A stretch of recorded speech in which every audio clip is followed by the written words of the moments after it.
Bienvenidos a un estudio más de la doctrina del santuario.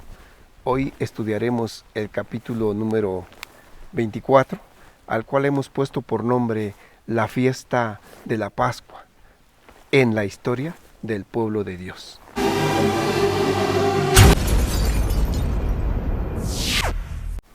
Empecemos por recordar que eran 7 las fiestas solemnes que Dios indicó celebrar en torno al santuario terrenal, en 3 momentos diferentes durante el año. Estas fiestas tenían 2 grandes objetivos para el pueblo de Dios: enseñarle al pueblo y recordarle al pueblo sucesos importantes en su historia, y enseñarle y mostrarle al pueblo sucesos importantes que vendrían en el futuro de ese pueblo de Dios. De modo que hoy, en este capítulo lo dedicaremos a analizar a fondo qué es lo que le enseñaba y recordaba al pueblo de Dios en su historia la fiesta primera, la fiesta de la Pascua. Empecemos entonces. Recordemos que el pueblo de Dios llamado Israel, en su historia, inicia desde antes que el profeta Abraham fuese llamado a salir de su tierra y de su parentela para ir a una tierra que Dios le prometía y que en su momento le iba a mostrar. Con el profeta Abraham vemos claramente que Dios pretende restaurar un pueblo que antes del diluvio y desde el mismo jardín del Edén se había perdido a causa de la desobediencia y a causa del pecado. De Abraham vino su hijo Isaac, y de Isaac vino su hijo Jacob. Este último llegó a tener 12 hijos y una hija. José, uno de los hijos más pequeños de Jacob, fue traicionado y vendido por sus propios hermanos a Egipto. Y allí a José, después de una triste y difícil historia, Dios lo prosperó y lo usó para llegar a ser un personaje de renombre en las cortes del gobierno egipcio. Así fue como, al pasar el tiempo, José hizo llegar a su padre y toda su familia hasta las tierras egipcias, quienes prosperaron tanto por la bendición y los planes de Dios, al grado tal que los egipcios decidieron someterlos a esclavitud para evitar que se posesionaran un día del reino egipcio. Así permanecieron por más de 400 años en esclavitud hasta que Dios decidió liberarlos, usando como líder de esa liberación a Moisés. La Pascua recordaba la noche en que Dios pasó por Egipto, destruyendo a todos los primogénitos de los egipcios para que el faraón diera libertad al pueblo esclavizado. Así, esa noche el pueblo de Dios sale de la esclavitud de Egipto hacia su libertad y camino a la tierra prometida por Dios. Pero, ¿cómo fue ese proceso de liberación? Moisés, a quien Dios escogió como líder libertador del pueblo de Israel, se presentó en diversos momentos delante del faraón, rey de Egipto, para pedir la autorización de que el pueblo saliera de la esclavitud, pero como es lógico, el faraón se negó una y otra vez, a pesar de las plagas que el Dios de los cielos mandaba a los egipcios para que este rey se doblegara y permitiera al pueblo salir. El rey se negaba vez tras vez. Después de 9 plagas que cayeron sobre Egipto, una tras otra, Dios manda la 10ª plaga, que consistía en la muerte de los primogénitos, de los hogares en donde no se hiciera un sacrificio especial que Dios había mandado, el sacrificio de un cordero sin mancha, como Dios lo había indicado a Moisés. Así lo narra el libro del Éxodo. Veámoslo. Éxodo capítulo 11, a partir del verso 1 dice: Jehová dijo a Moisés: una plaga más traeré aún sobre Faraón y sobre Egipto, después de la cual él os dejará ir de aquí y seguramente os echará de aquí del todo.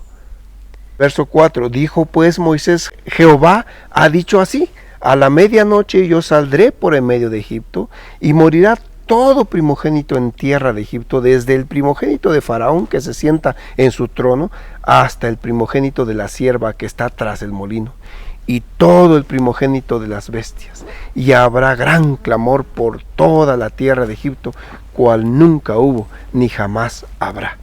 Pero contra todos los hijos de Israel, desde el hombre hasta la bestia, ni un perro moverá su lengua, para que sepáis que Jehová hace diferencia entre los egipcios y los israelitas.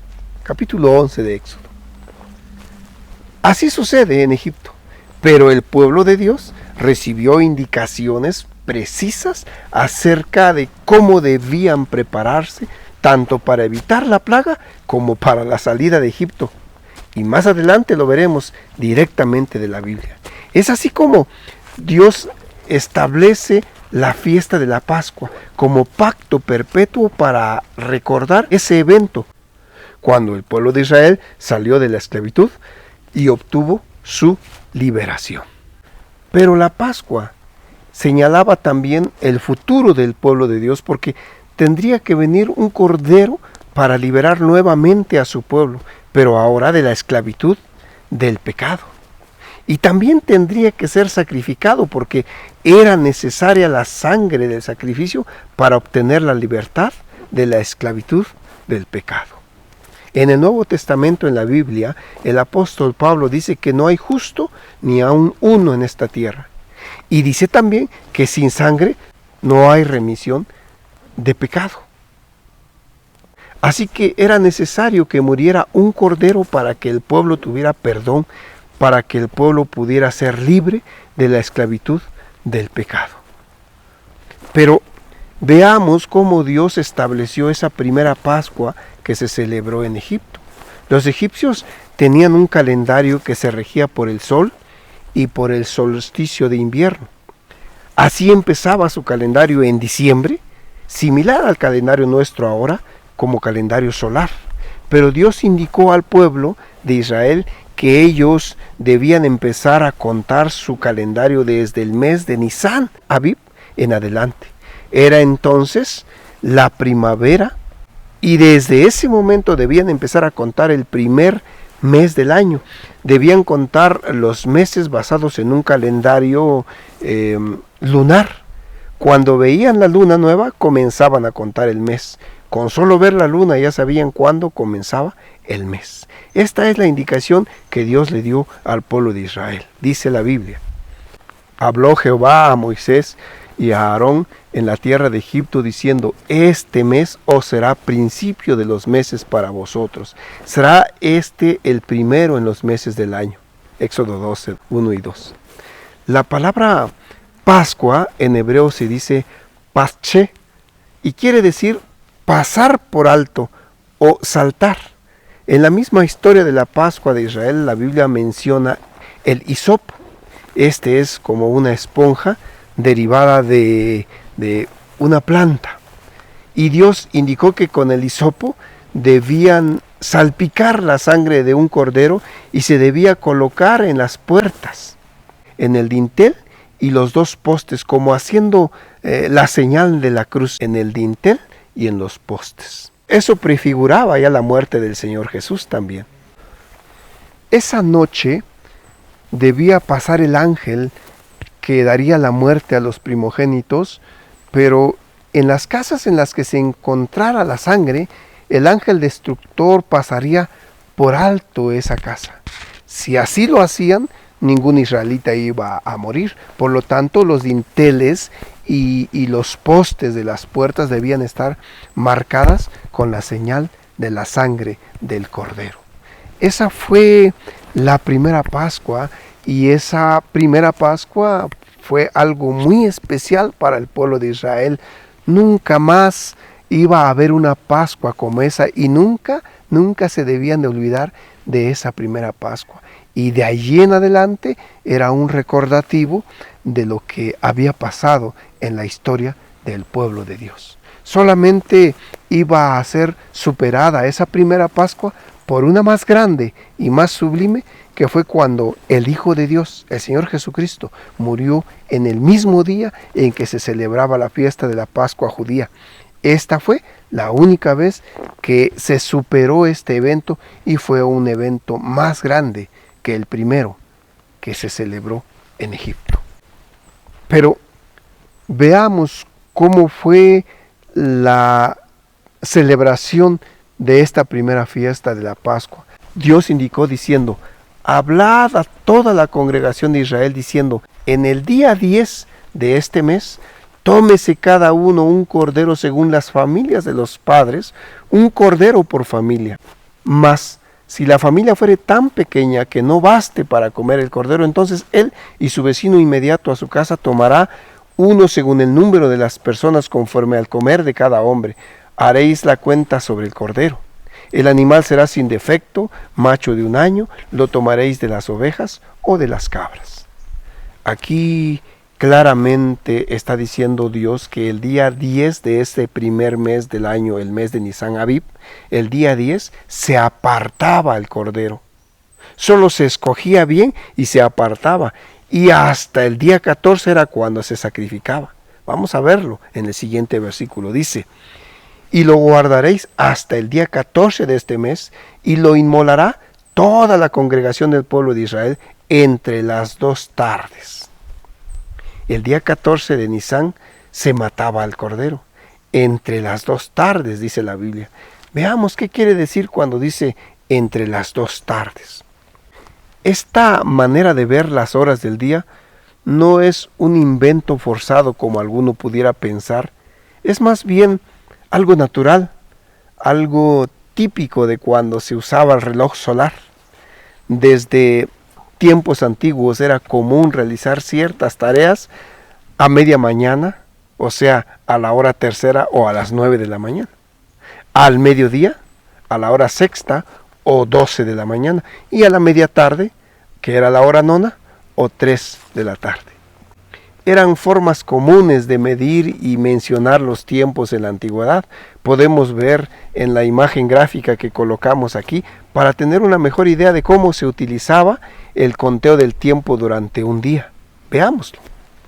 Se dividía el día primero en 2 mitades principales, entre el amanecer y el ocaso, separadas por la meridiana, indicada por el sol del mediodía exacto. Luego, cada mitad a su vez por la mitad, quedando así en 4 partes iguales. Se obtenía de ese modo un espacio de tiempo entre el amanecer hasta el mediodía, separado en 2, y pasado el mediodía o meridiano hasta el ocaso, también dividido en 2. Finalmente, cada cuarto se subdividía en 3 partes, quedando así los 12 espacios representando las 12 horas antiguas, o representando las horas antiguas.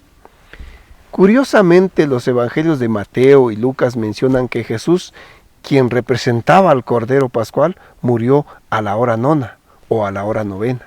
En esos tiempos se usaban los relojes de sol, y la novena hora estaba situada unas 3 horas o gradas antes de la puesta del sol, y unas 3 horas o gradas de empezada la primera tarde, después del mediodía.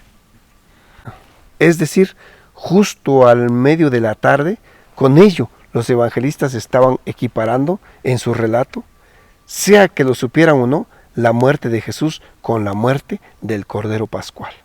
La segunda tarde sería la que va desde las 3 p.m., las 3 de la tarde, hasta el comienzo del crepúsculo. Obviamente, cuando en verano los días eran más largos, la hora nona o media tarde eran como las 5 de la tarde nuestra, de un día de verano, pero para ellos seguía siendo la nona, la hora nona, porque la sombra del indicador la señalaba en el cuadrante, pero eso en verano.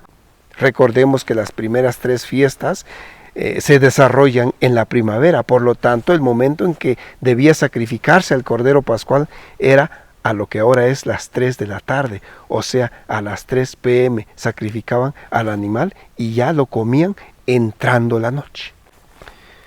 Esa fue la indicación que Dios le dio a su pueblo a través de Moisés. Veamos una vez más Pero ahora en el libro de Levíticos, en el mes primero, a los 14 del mes, entre las 2 tardes, dice, Pascua es de Jehová. Y lo guardaréis hasta el día 14 de este mes, y lo inmolará toda la congregación del pueblo de Israel entre las 2 tardes. Y tomarán de la sangre y la pondrán en los 2 postes y en el dintel de las casas en que lo han de comer. Importante que de la sangre del sacrificio del Cordero Pascual debía ser colocada en las puertas de las casas como un símbolo de protección para no perecer cuando pasara el ángel destructor de los primogénitos.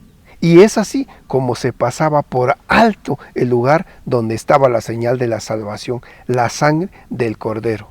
La Biblia lo dice así, miren, Éxodo 12. Pues yo, dice Dios, pasaré aquella noche por la tierra de Egipto y heriré a todo primogénito en la tierra de Egipto, así de los hombres como de las bestias, y ejecutaré mis juicios en todos los dioses de Egipto. Yo, Jehová, lo digo.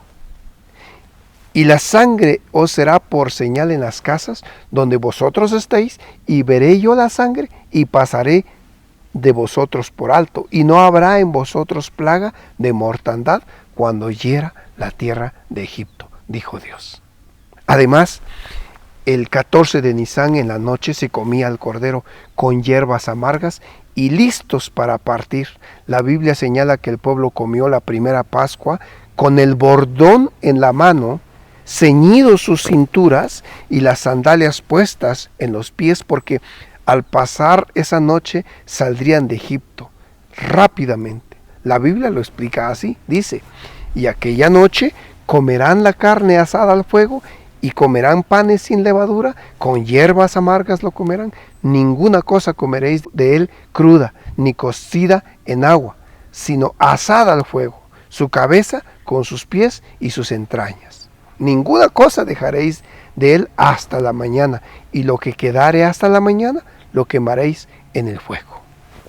Sigue diciendo, y lo comeréis así, ceñidos vuestros lomos, vuestro calzado en vuestros pies y vuestro bordón en vuestra mano, y lo comeréis apresuradamente, porque es la Pascua de Jehová.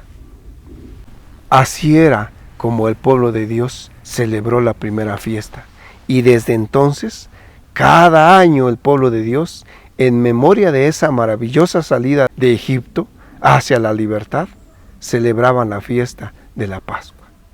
Fiesta que fue necesario celebrarse cada año hasta que llegara el Cordero de Dios que quita el pecado del mundo, quien tomaría el lugar del Cordero Pascual.